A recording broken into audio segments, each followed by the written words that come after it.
राष्ट्र सर्वप्रथम, राष्ट्र सर्वप्रथम, राष्ट्र सर्वप्रथम, राष्ट्र सर्वप्रथम। राष्ट्र सर्वप्रथम की बात कार्यक्रम में आप सभी राष्ट्रवासियों का हार्दिक स्वागत है। प्रधानमंत्री नरेंद्र मोदी ने पूर्व उप प्रधानमंत्री जगजीवन राम की जयंती पर उन्हें श्रद्धांजलि अर्पित की। पीएम मोदी ने लिखा, पूर्व उप प्रधानमंत्री बाबू जगजीवन राम को उनकी जयंती पर सादर नमन। जनसेवा को लेकर उनका समर्पण भाव और सामाजिक न्याय के लिए उनकी प्रतिबद्धता देश की हर पीढ़ी को प्रेरित करती रहेगी। लोकसभा चुनाव में मतदान प्रतिशत बढ़ाने के प्रयास तेज करते हुए निर्वाचन आयोग उन 11 राज्यों के नगर निगम आयुक्तों और जिला निर्वाचन अधिकारियों के साथ चर्चा करेगा, जहां पूर्व में कम मतदान प्रतिशत दर्ज किया गया था। चुनाव आयोग ने आम आदमी पार्टी नेता और दिल्ली की मंत्री अतिशी को कारण बताओ नोटिस जारी किया है। उनके इस दावे के बाद कि भारतीय जनता पार्टी ने उनसे अपने खेमे में शामिल होने के लिए संपर्क किया था। बिहार कांग्रेस के अध्यक्ष अखिलेश सिंह ने बयान देते हुए कहा कि पूर्णिया सीट से नामांकन दाखिल करने वाले पप्पू यादव कांग्रेस या इंडिया ब्लॉक के उम्मीदवार नहीं हैं।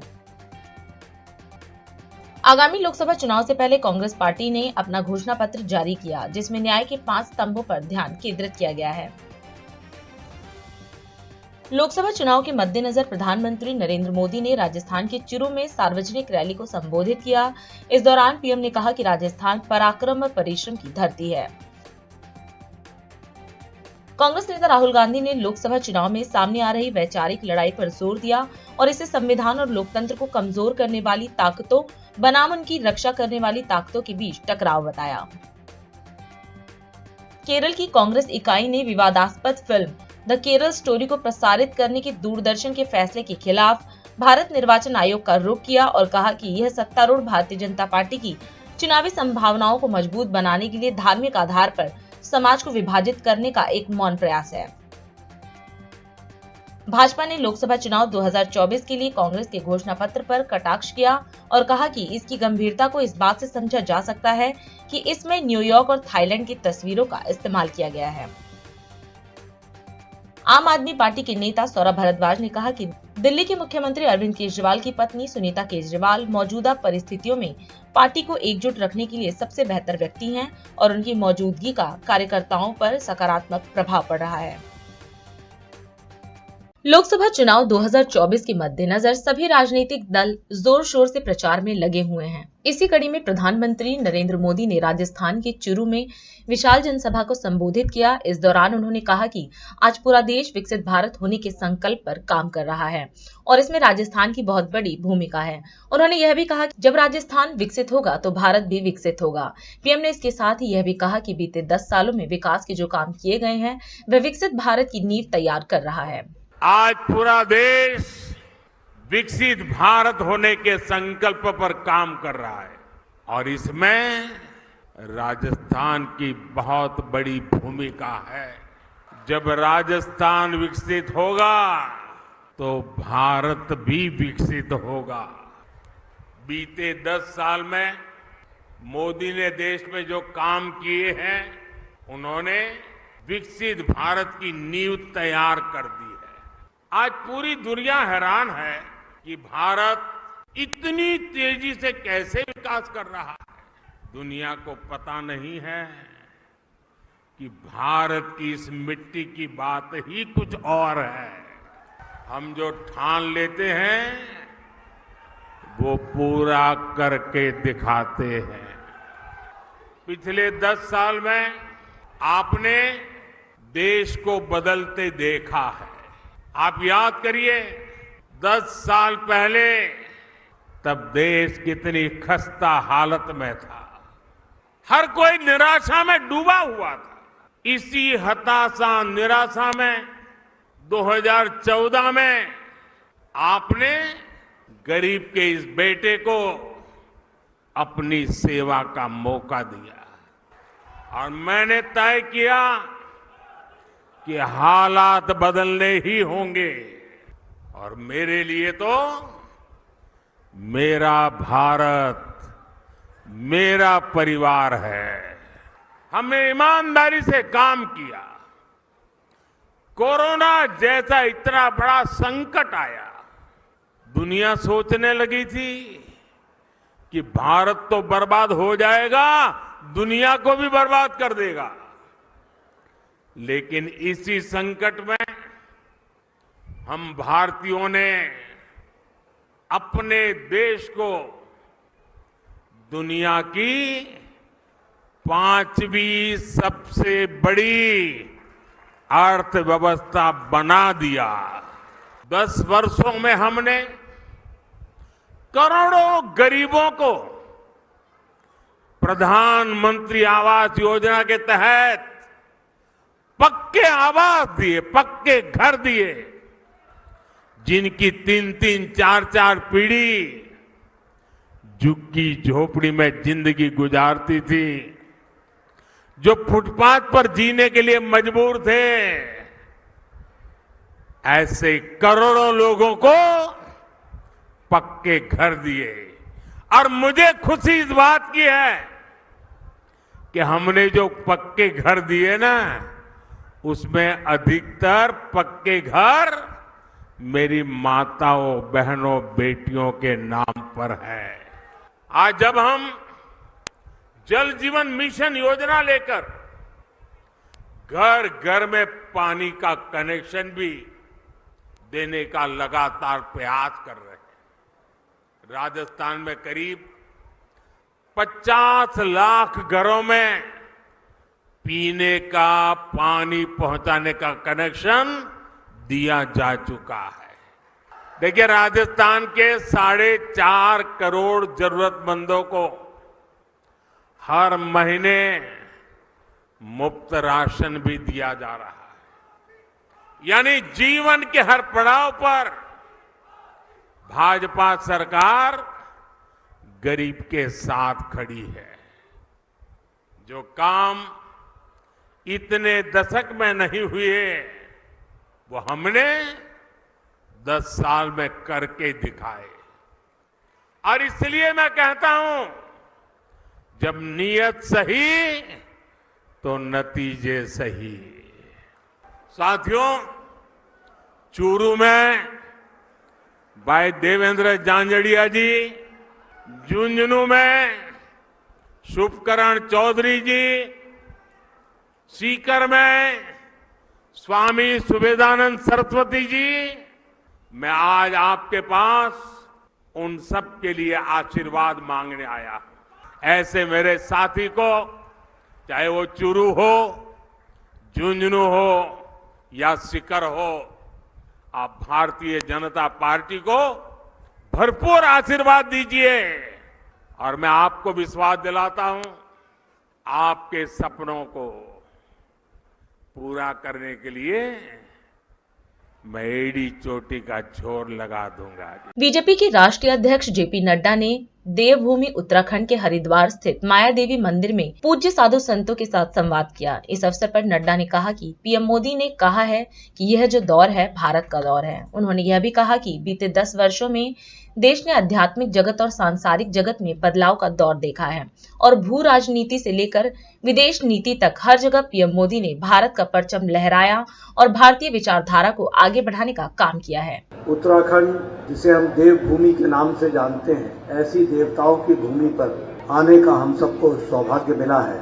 और हम जानते हैं कि ये जो काल है, ये सनातन के जागरण का काल है। और ऐसे पूज्य समय पर जब सनातन का जागरण हो रहा हो, तो ये मेरा सौभाग्य है कि ऐसे ऋषि पुरुष साधु संत के दर्शन हो। प्रधानमंत्री मोदी जी ने बड़े स्पष्ट शब्दों में कहा है कि यह जो अभी का दौर है, ये भारत का दौर है। पिछले 10 वर्षों में आध्यात्मिक जगत हो चाहे सांसारिक जगत हो, देश ने बदलाव का दौर देखा है। आज से 10 साल पहले हम कहीं न कहीं हीन भावना से ग्रसित हो रहे थे। हमारा नेतृत्व वह दिशा, वह दृष्टि, वो दिशा नहीं दे पा रहा।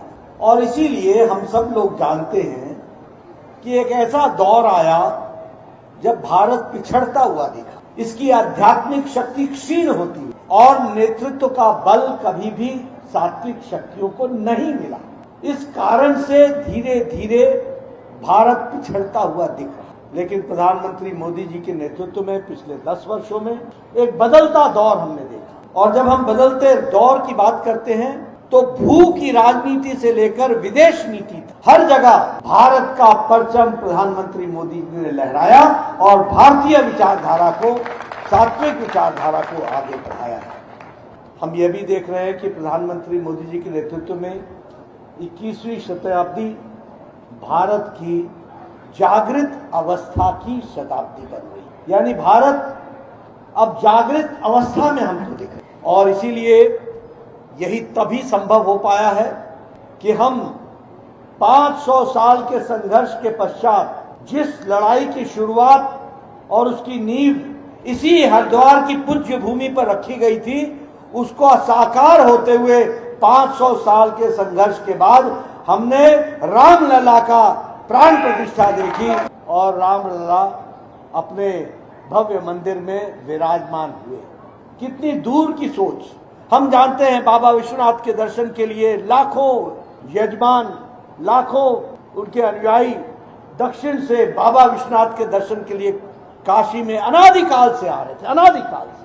लेकिन हमने ये दौर भी देखा कि राजनीतिक छोटे संकुचित विचार के कारण लोगों ने उत्तर और दक्षिण के बीच में खाई पैदा करने की, लेकिन भारत के यशस्वी प्रधानमंत्री ने काशी तमिल महासंगम करा करके एक स्थायी रूप दिया कि उत्तर और दक्षिण एक है, भारत माता एक है और भारत माता के नेतृत्व में हम चल रहे हैं। ये जागृत अवस्था की हमने बात देखी। काशी विश्वनाथ में बाबा विश्वनाथ के दर्शन करने जाते थे, पतली सी गली होती थी और उसमें दर्शन करने में कितनी कठिनाई होती थी।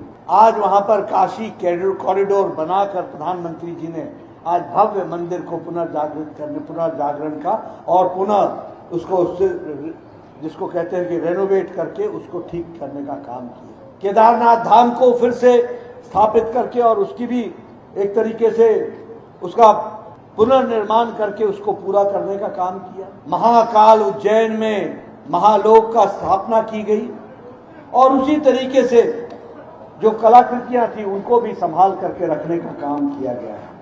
और इसी के साथ साथ गुलामी के चिन्हों से अपने आप को हटा करके भारत के गौरव और संस्कृति को आगे रखने का काम किया है। पुरानी गुलामी की मानसिकता से निकालकर गौरवपूर्ण भारत को पुनर्स्थापित करने में प्रधानमंत्री मोदी जी का नेतृत्व ने एक अभूतपूर्व भूमिका अदा की है, ये हम लोगों ने देखा है। मित्रों, आपका आशीर्वाद हमेशा सात्विक ताकतों के साथ, ज्ञान और सात्विक वातावरण में समाज व्याप्त हो, इसके लिए हम तपस्या करते हैं। मैं आपसे आशीर्वाद लेता हूं और आपके माध्यम से प्रधानमंत्री मोदी जी के लिए आशीर्वाद लेता हूं कि आपका आशीर्वाद प्रधानमंत्री मोदी जी को मिले और आपके आशीर्वाद से हम सबका साथ, सबका विकास, सबका विश्वास, सबका प्रयास, इस मंत्र को लेकर चले और भारत को उज्जवल शक्ति के रूप में आगे बढ़ाए। यही आपका आशीर्वाद मिलेगा। हम इसी के माध्यम से आपसे सात्विक ताकतों की शक्ति लेकर, आपका आशीर्वाद लेकर के आगे बढ़ेंगे। बहुत बहुत धन्यवाद। अभी समय है एक ब्रेक का, हम चलते हैं ब्रेक पर। आप कहीं जाए नहीं, छोटा सा break. Powered by Kamal Buildtech Private Limited, fulfilling promises. With our professional team and experience of delivering projects, in past we guarantee you peace of mind and top quality work in an affordable price. और अधिक खबरों के लिए आप हमारे YouTube channel दैनिक India दर्पण को अभी सब्सक्राइब करें और नोटिफिकेशन के लिए बेल आइकन को प्रेस करना ना भूलें। राष्ट्र सर्वप्रथम की बात कार्यक्रम में ब्रेक के बाद एक बार फिर आप सभी राष्ट्रवासियों का स्वागत। चुनाव आयोग ने आम आदमी पार्टी नेता और दिल्ली की मंत्री आतिशी को कारण बताओ नोटिस जारी किया है। उनके इस दावे के बाद कि भारतीय जनता पार्टी ने उनसे पार्टी में शामिल होने के लिए संपर्क किया था। नोटिस में चुनाव आयोग ने मांग की है कि आतिशी ठोस सबूतों के साथ अपने आरोपों की पुष्टि करे। इसी कड़ी में आप मंत्री आतिशी ने भेजे गए नोटिस पर अपनी प्रतिक्रिया व्यक्त की है।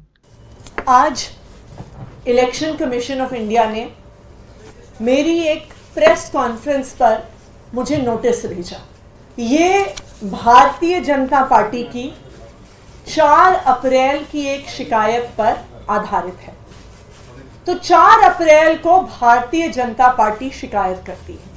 11:45 पर मुझे एक्चुअली नोटिस मिलता है, नोटिस मुझे ईमेल किया जाता है। जब enforcement directorate model code of conduct लगने के बाद एक सिटिंग चीफ मिनिस्टर, एक ऑपोजिशन के प्रमुख चेहरे, देश की 6 नेशनल पार्टीज में से एक के नेशनल कन्वीनर को गिरफ्तार करती है, तो क्या इलेक्शन कमीशन ईडी को नोटिस भेजती है?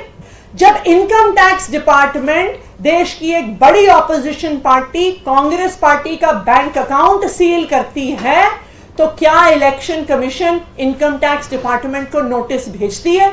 जब income tax department CPI CPM को बरसों पुरानी उनकी फाइलिंग के बारे में, उनकी रिटर्न्स के बारे में चुनाव की घोषणा के बाद नोटिस भेजती है, तो क्या इलेक्शन कमीशन केंद्र सरकार की इनकम टैक्स डिपार्टमेंट को नोटिस भेजती है?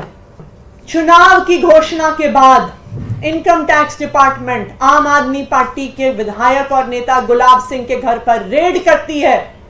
आम आदमी पार्टी उसकी शिकायत करती है, आम आदमी पार्टी मिलने का टाइम मांगती है। इलेक्शन कमीशन कोई एक्शन नहीं लेता। इलेक्शन कमीशन 23 मार्च को हमने गुलाब सिंह के घर पर हुई रेड को लेकर इलेक्शन कमीशन से टाइम मांगा। 23 मार्च से आज 5 अप्रैल हो गया, इलेक्शन कमीशन ने हमें मिलने का टाइम नहीं दिया। इलेक्शन कमीशन ने इनकम टैक्स डिपार्टमेंट को कोई नोटिस नहीं दिया। आम आदमी पार्टी का ऑफिस सील हुआ। 4 दिन तक लगातार आम आदमी पार्टी के ऑफिस के चारों ओर बैरिकेड लगे रहे, पुलिस ने सील करके रख दिया।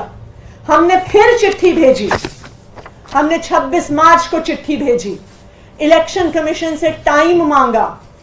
क्या हमने 23 मार्च को चिट्ठी लिखी थी, हम फिर से 26 मार्च को चिट्ठी लिख रहे हैं कि हमारे पार्टी ऑफिस को सील कर दिया गया है, हमारे पार्टी के नेता नहीं पहुंच पा रहे, हमारे पार्टी के कैंडिडेट नहीं पहुंच पा रहे, लेकिन इलेक्शन कमीशन ने टाइम नहीं दिया।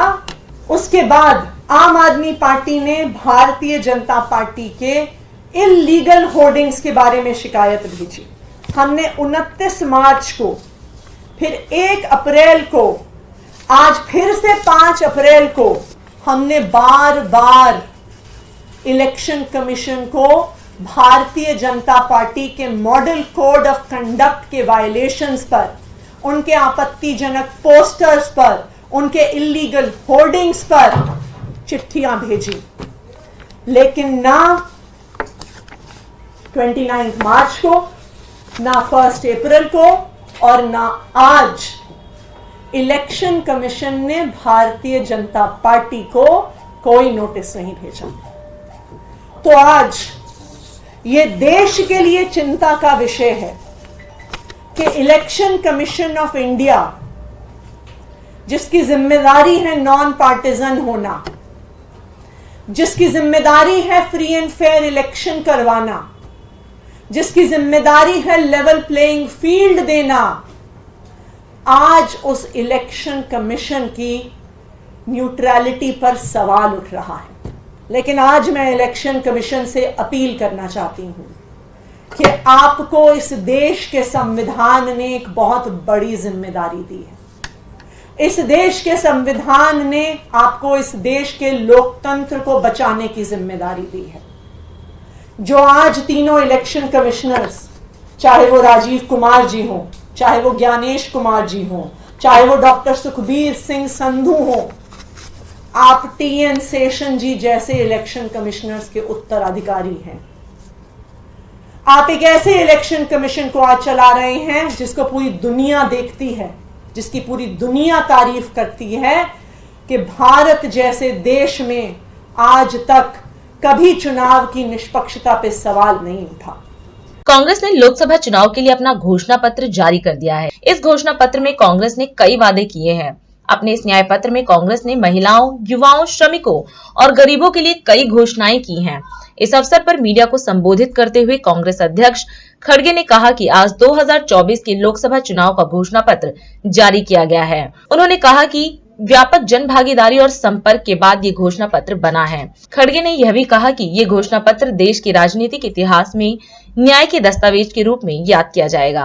आज भारतीय राष्ट्रीय कांग्रेस के 2024 के लोकसभा चुनाव का घोषणा पत्र जारी किया जा रहा है। इस मौके पर मैं आप सभी का स्वागत करते हुए 22 दिसंबर 2023 को जो चिदंबरम जी की अध्यक्षता में 16 सदस्यीय कांग्रेस मैनिफेस्टो कमेटी बनी थी और 19 मार्च को CWC ने इसे मंजूरी दी थी।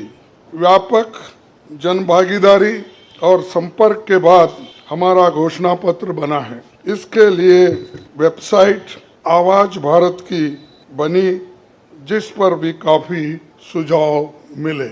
हमारा ये घोषणा पत्र देश के राजनीतिक इतिहास में न्याय के दस्तावेज के रूप में याद किया जाएगा।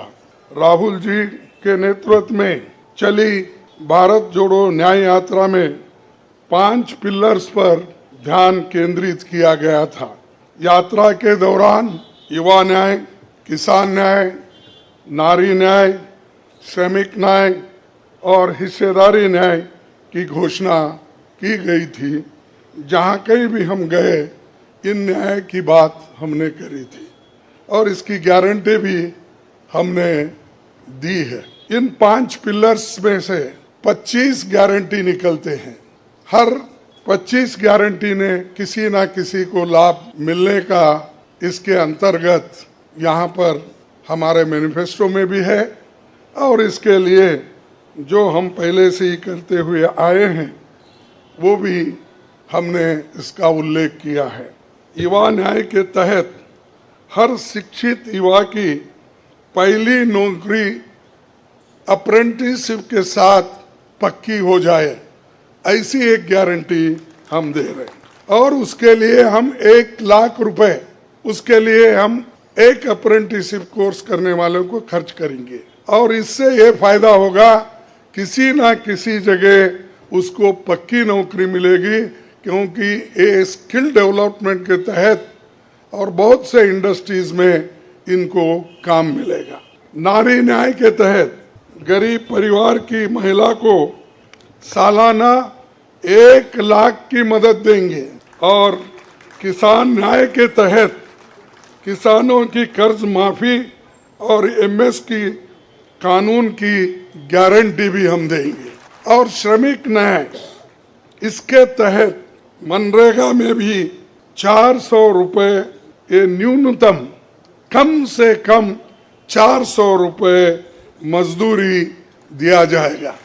हिस्सेदारी न्याय में सामाजिक आर्थिक समानता के लिए हर व्यक्ति और हर वर्ग की गिनती या जातीय जनगणना होगी, जिससे सबको फायदा होगा या किसी के फॉर्म में किसी के अगेंस्ट में ये नहीं है कि हालात को समझने के लिए ये जातीय जनगणना करेंगे, जैसा कि SC/ST की जातीय जनगणना होती है और वैसा ही जो पिछड़े लोग हैं और भी ये अपर कास्ट में भी गरीब लोग हैं, सबकी हालत क्या है यह जानने के लिए हम जातीय जनगणना कराएंगे और इसका फायदा हर वर्ग को मिलेगा।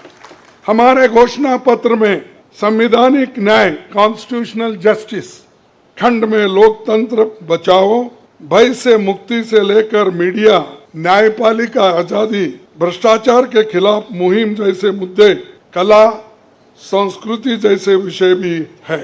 आर्थिक न्याय, इकोनॉमिक जस्टिस खंड में आर्थिक नीतियों, बेरोजगारी, टैक्सेशन और टैक्स रिफॉर्म्स, ये सारी चीजें उसमें हम लाएंगे। इंडस्ट्री और इंफ्रास्ट्रक्चर पर ठोस काम हम करेंगे। मैं संघीय विकास, पूर्वोत्तर भारत पर रोशनी हम डाले हैं और जहां कहीं भी फेडरल स्ट्रक्चर को धोखा होगा, हम उस वक्त अपनी आवाज उनके साथ भी उठाएंगे और जब हमारी गवर्नमेंट आएगी तो उनको बराबरी का हिस्सा देंगे और ताकि वो पैसे के लिए तरस न हो, चाहे वो ड्रॉट हो, फ्लड हो, डिसास्टर्स हो।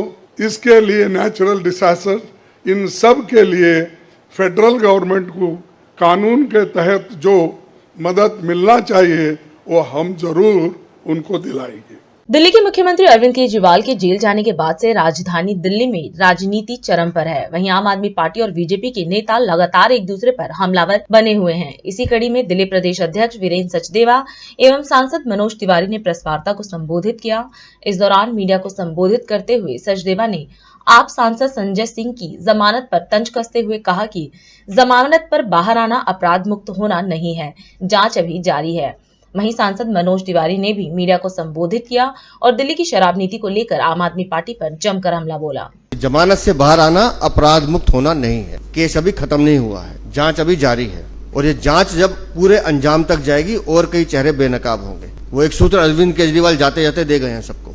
आजकल दिल्ली के लोग एक ही सवाल पूछ रहे हैं कि अरविंद केजरीवाल, तुम्हें खोलनी तो थी पाठशाला, लेकिन तुमने खोलना शुरू कर दिया दिल्ली में मधुशाला। मैं आज दिल्ली के लोगों को बताना चाहता हूं कि जब कोई महिला 45-50 साल की होती है, अपने बच्चे से उम्मीद करती है हमारा बच्चा अब हमारा सहारा बनेगा, अब हमारा बच्चा हमारे कुल का दीपक बन के हमारे परिवार को आगे बढ़ाएगा, और तब बच्चा शराब की एक पर एक फ्री बोतल लिए हुए और गली में लुटा पड़ा मिले, क्या गुजरेगी उस माँ बाप पे जिनके बेटों को शराबी बनाने के लिए इन्होंने सारे उपक्रम कर दिए। अभी जो हमारे वीरेंद्र सचदेवा जी कहे उसकी एक एक कड़ी को जोड़िए। अरविंद केजरीवाल आए तो थे अलग रूप में, लेकिन आज ऐसे रूप में दिख रहे हैं कि दिल्ली को और हम भारतीय जनता पार्टी को व्हाइट पेपर लाना पड़ेगा इसके शराब घोटाले के ऊपर, एक एक बात क्रिस्टल क्लियर हो, और हमें पूरा विश्वास है कि हम इस पे व्हाइट पेपर लाएंगे। लेकिन मूल समस्या ऊपर से पता चलता है कि 25 करोड़ 26 करोड़ अपने शराब घोटाले का केस लड़ने के लिए खजाने से दे दिया। आज भी मैं देख रहा हूं, जब वीरेंद्र भाई साहब अपनी बात कह रहे थे तो मैं ये न्यूज पढ़ रहा था कि Delhi government spend 25.25 crore as lawyers fee to fight its case in liquor scam. ये आज का समाचार है। I am not naming the media agency, आप पता कर लेंगे, इंफॉर्मेशन है, सबके लिए इंपॉर्टेंट है। उसके बाद 100 करोड़ रुपए और चाहिए इनको केस लड़ने के लिए। 25 करोड़ अगर इस दिल्ली में दे देते तो हमारे न जाने कितनी गलियों में जो टॉयलेट का पानी गली में बह रहा है वो ठीक हो सकता था। आप आशीर्वाद मांग रहे हैं आप लोग दिल्ली की जनता से। जब दिल्ली की जनता अपने घर का नल खोलेगी और उसमें गटर का पानी आएगा, वो आपको आशीर्वाद देगा कि आपको श्राप देगा? माताओं का शाप लगा है, गली में रहने वाले लोगों का शाप लगा है, झुग्गी वालों का शाप लगा है। कल मैं दिल्ली के एक कॉलोनी में घूम रहा था, संजय कॉलोनी हमारा जे क्लस्टर है, गोकुलपुर में स्थित है। यहां तक कि गोकुलपुर का विधायक स्वयं कह रहा है विधानसभा के फ्लोर पे, उन्हीं का विधायक, कि कम से कम हमें पीने का पानी तो दे दो। फिर मैं समझता हूं कि इस नाटक का, इस ड्रामे का पर्दाफाश हो गया। सही कहा वीरेंद्र भाई साहब ने कि जब आपको जेल से हॉस्पिटल जाना होता है तो व्हील चेयर पर, और जब आपको बेल से निकलते हैं तो ऐसा गाड़ी पर खड़े होते हैं जैसे लगता है आज ही वो ओलंपिक जीत के आए हो। बेल को ये सब रिहाई समझने लगे हैं। इस देश में आपको 50,000 से ज्यादा ऐसे केस मिलेंगे जहां बेल हुई और फिर आजीवन कारावास हुआ। बेल मिलना रिहाई नहीं है, बेल मिलना किन्हीं न किन्हीं कारणों से है।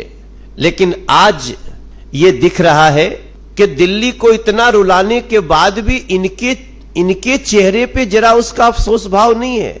ऐसे लोगों को दिल्ली की जनता भी पहचाने, कानून तो पहचान ही चुका है, और मैं समझता हूं कि अगर चीट करके लोगों ने बेल लिया है तो कोर्ट को इसका संज्ञान भी लेना चाहिए, और भारतीय जनता पार्टी दिल्ली के जनता की लड़ाई लड़ी, भ्रष्टाचारियों को सजा मिले, इसके लिए हम प्रयास करेंगे। और अधिक खबरों के लिए आप हमारे YouTube चैनल दैनिक इंडिया दर्पण को अभी सब्सक्राइब करें और नोटिफिकेशन के लिए बेल आइकन को प्रेस करना ना भूलें। आज हम इस कार्यक्रम में आपसे विदा लेते हैं। आप अन्य खबरों के लिए बने रहे राष्ट्र सर्वप्रथम, वंदे मातरम, जाग उठा है भारत। राष्ट्र सर्वप्रथम, राष्ट्र सर्वप्रथम, राष्ट्र सर्वप्रथम, राष्ट्र सर्वप्रथम।